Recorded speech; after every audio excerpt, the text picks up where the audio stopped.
oil leak in the Gulf of Mexico is the worst disaster we've ever seen in this part of the world. Worse than Exxon, worse than 9/11. This is bad news. And it can get very depressing. But Byte TV asked me to find the upside to the oil disaster in the Gulf of Mexico, and I'm going to share with you today, direct from the Byte Daily blog, 7 upsides to the oil disaster in the Gulf of Mexico. Whoever invents the machine that separates the oil out of the water is going to get rich, since chances are we might need one of these in every home.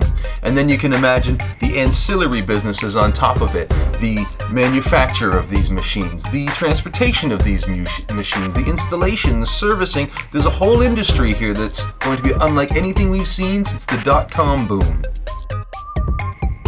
As the oil in the water starts a trickle-down effect that destroys all life on the planet, surely we're not all going to drop like flies at once. And if you're one of the lucky ones to go late in the game, just imagine the deals on real estate with so many vacant properties. Environmentalists finally have their 9/11. The political right milked 9/11 for all of the political gain they could squeeze from it. If the left can't spin this into a smoking gun for the right's decades-old policies of deregulation, they barely deserve a spot in the conversation.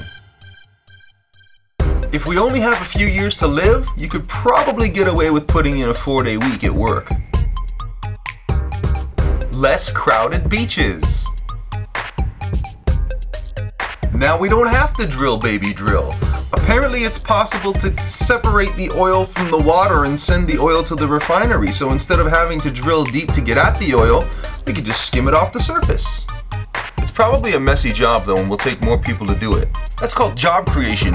You're welcome.